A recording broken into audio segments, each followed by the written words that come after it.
Alright, hey, hi, and welcome. Okay, the sun's out. I just wanted to capture proof. It was like, I went into the store, it was gloomy, end of the world weather. We come out of the store, sunny again.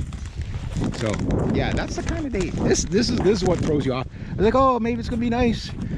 And I'll be able to get stuff done today and all that.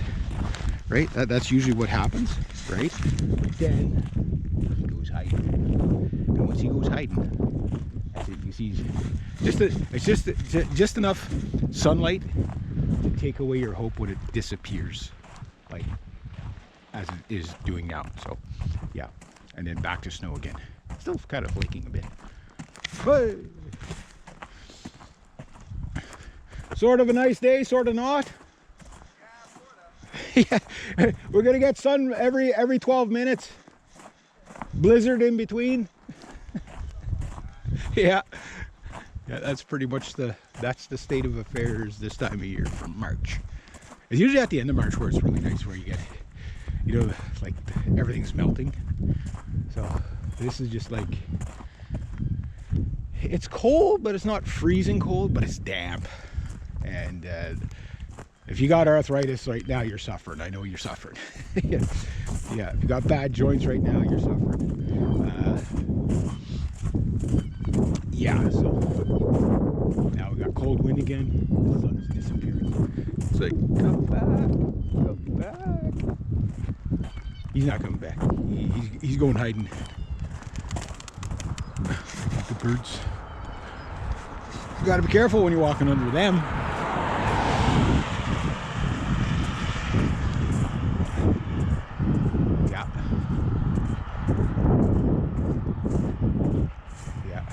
I just telling my cousin, I go, you know how you tell it's spring? He goes, how?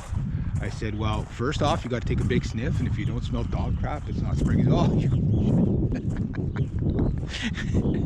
so I told him it wasn't spring yet. I didn't smell the dog crap yet. So that is a nasty smell. It's amazing how much that smell wafts and carries. You know, crap, pile of dog crap. Yeah. Oh well, what do you do? So, try to peek him. I'm not falling for it though. I'm not falling for it. I did fix my roof rake though. That's the gooder news. I don't have enough hands. Get some chips. Be careful with those chips. Oh, there's my aunt.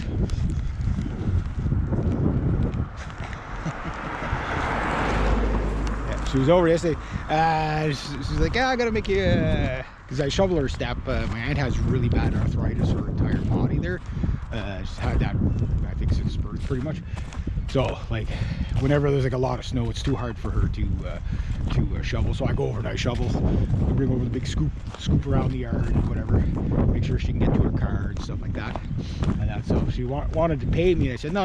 She goes, oh no, I want to pay you. I said, make me a pie. She goes, what kind of? No. Just make me a pie. So I bargained for a pie. Can't wait to get it because I like pies. Pies are good. Pies are like my friends. That's what pies are like. Yeah, pies are pretty good. The wind sucks though.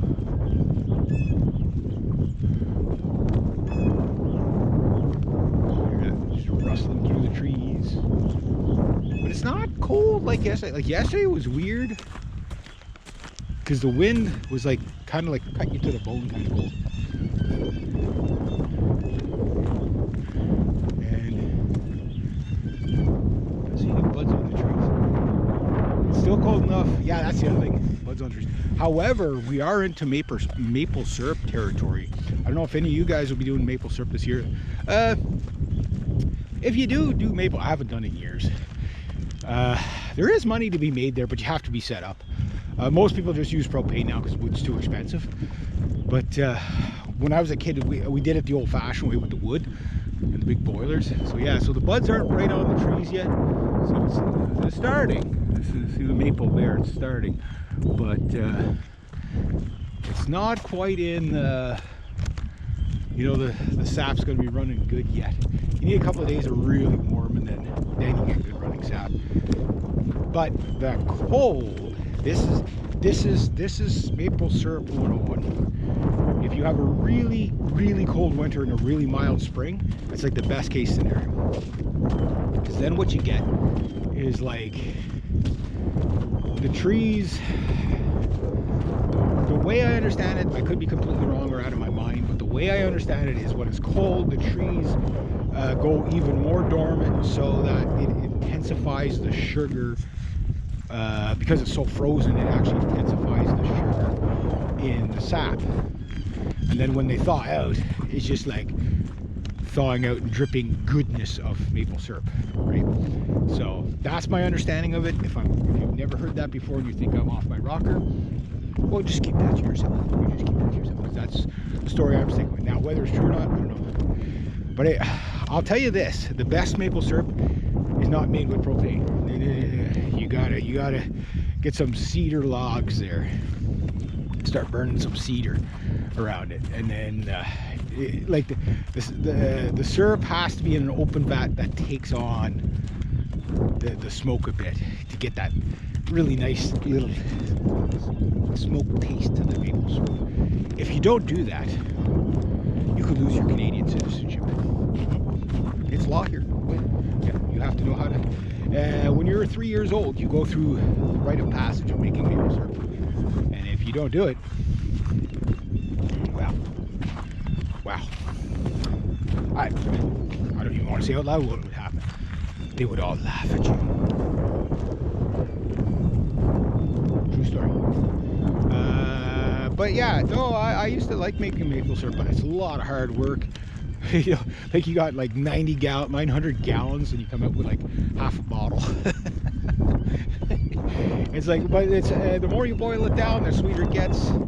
But there, you can burn it though. That's the thing. There is that kind of magic golden spot for maple syrup, where if you boil it just right, it's the best maple syrup that's ever been.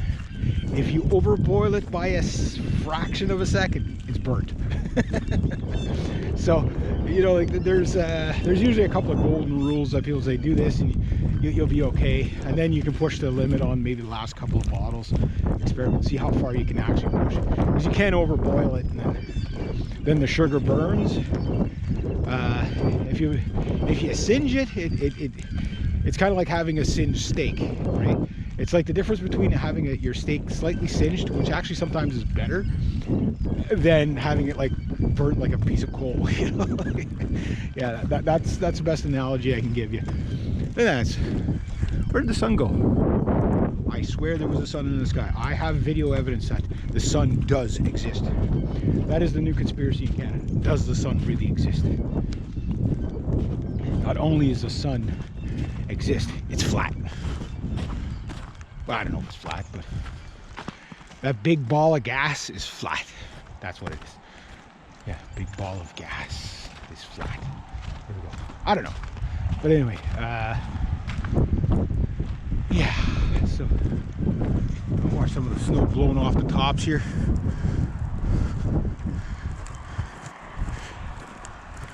But it's more like a Chinook, warm Chinook than an actual cold wind, so.